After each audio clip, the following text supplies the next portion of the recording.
नमो भगवते वासुदेवाय। नमस्कार दोस्तों, आज के इस वीडियो में हम सुनेंगे कार्तिक मास महात्म्य की 10वीं अध्याय का पाठ। कार्तिक के माह में जो व्यक्ति इस महात्म्य का श्रवण मात्र कर लेता है उसका सारा पाप क्षण भर में ही नष्ट हो जाता है। भगवान श्री हरि स्वयं कहते हैं, कार्तिक के महात्म्य के श्रवण मात्र से ही व्यक्ति को बिना परिश्रम के ही मोक्ष की प्राप्ति होती है तथा सांसारिक सभी सुख प्राप्त होते हैं। धन, धान्य, सुख, संपदा की कभी कोई कमी नहीं होती है। इसलिए प्रत्येक व्यक्ति को कार्तिक के माह में इस महात्म्य का श्रवण पूर्ण श्रद्धा से करना चाहिए एवं यदि संभव हो सके तो अन्य लोगों को भी सुनाना चाहिए, जिससे उनका भी कल्याण हो। यदि कार्तिक के माह में तुलसी जी की जो जड़ की मिट्टी होती है वहाँ पर श्री हरि का पूजन कर लिया जाए तो जन्म जन्मांतर तक सुख की प्राप्ति होती है और आने वाली कई पुश्तों तक उसे सुख मिलता है, सौभाग्य प्राप्त होता है। भगवान श्री हरि इस माह में तुलसी की जड़ में विराजते हैं, इसलिए यह माह बहुत ही विशेष मानी जाती है तुलसी जी की पूजा और उपासना के लिए। आइए श्रवण करते हैं कार्तिक महात्म्य के 10वें अध्याय का पाठ।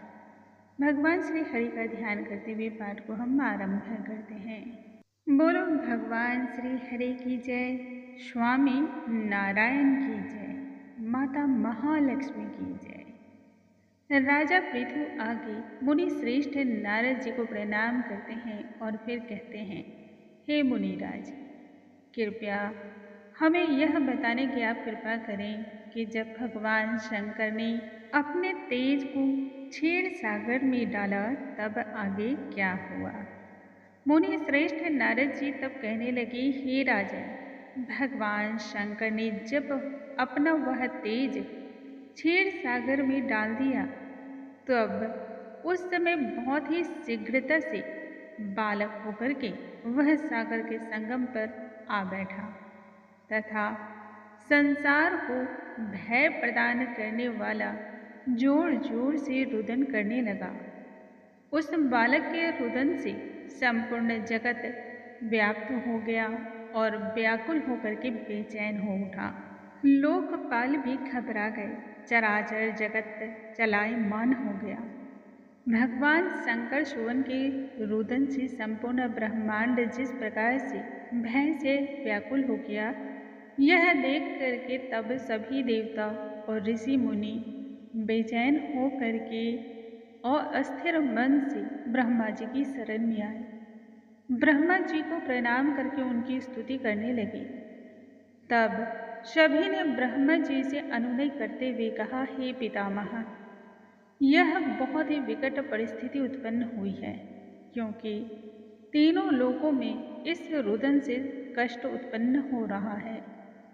कोई आप ही इसका समाधान निकालिए। देवताओं के मुख से उस बालक के बारे में सुनकर के ब्रह्मा जी तब सत्यलोक से उतर करके उस बालक को देखने के लिए सागर के तट पर आ गए। सागर ने जब ब्रह्मा जी को आता हुआ देखा तो उन्होंने उन्हें प्रणाम किया और उस बालक को उठा करके ब्रह्मा जी की गोद में दे दिया। तब ब्रह्मा जी विस्मय में भरे हुए पूछने लगे, हे सागर, यह बालक कौन है और किसका है? शीघ्रता से उत्तर दो। सागर ने विनम्रता पूर्वक तब कहा, हे प्रभु, यह बालक कौन है मुझे इसके बारे में कोई ज्ञान नहीं है, परंतु इतना अवश्य मैं जानता हूँ कि यह गंगा सागर के संगम पर प्रकट हुआ है। इसलिए हे पितामह, आप इस बालक का जात कर्म आदि जैसे संस्कार करें एवं इस जातक के फल को बताएं। मुनि श्रेष्ठ नारद जी आगे राजा पृथु से फिर कहने लगे। सागर ब्रह्मा जी के गले में हाथ डालकर बार बार उनका आकर्षण कर रहा था।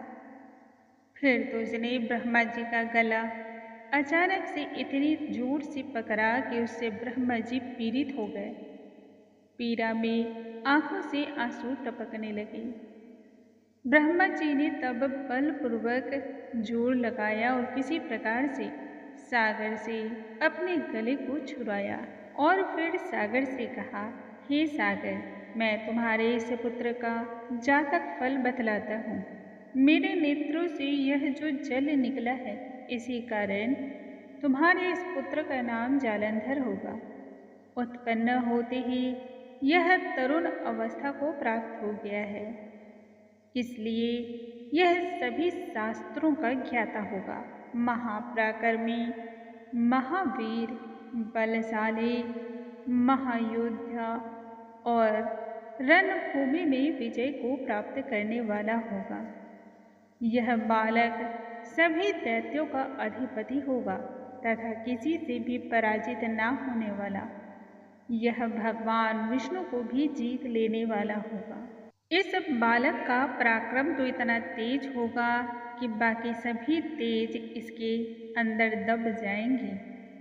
यह बालक भगवान शंकर को छोड़ करके सबसे अवध्य होगा, जहाँ से इसकी उत्पत्ति हुई है, यह वहीं जाएगा। जालंधर की पत्नी बड़ी ही पति परायण स्त्री होगी, जो कि सर्वगुण संपन्न होगी, सौभाग्यशालिनी होगी, परम मनोहर मधुर वचन बोलने वाली, शांत और शीलवान स्त्री होगी। सागर से इस प्रकार कह कर गए। ब्रह्मा जी ने तब शुक्राचार्य को बुलवाया और उन्हीं के हाथों से बालक का राज्याभिषेक कराया। राज्याभिषेक कराने के पश्चात ब्रह्मा जी अंतर ध्यान हो गए। बालक को देखकर सागर की उस समय प्रसन्नता की कोई सीमा न रही और वह प्रसन्न मन से घर को आ गए। फिर सागर में उस बालक का लालन पालन कर उसे हष्ट और पुष्ट किया। कुछ समय व्यतीत होने के बाद सागर ने कालनेमि नामक असुर को बुलवाया तथा वृंदा नामक कन्या के साथ विधि पूर्वक उसका पानी ग्रहण कराया। वह कन्या अति ही गुणवती, रूपवती और पतिपरायण स्त्री थी। विवाह में उस समय बड़ा भारी उत्सव हुआ। दैत्य गुरु शुक्राचार्य के प्रभाव से पत्नी सहित जालंधर दैत्यों का राजा बन बैठा। उसके पराक्रम की कहीं कोई सीमा नहीं थी। चारों ओर उसके नाम का ही डंका बजता था। बोलो भगवान श्री नारायण की जय, स्वामी नारायण की जय, माता महालक्ष्मी की जय। दोस्तों, आज के इस वीडियो में हमने सुना 10वें अध्याय को। कल आगे की कथा के साथ हम फिर से मिलेंगे। तब तक नमस्कार दोस्तों।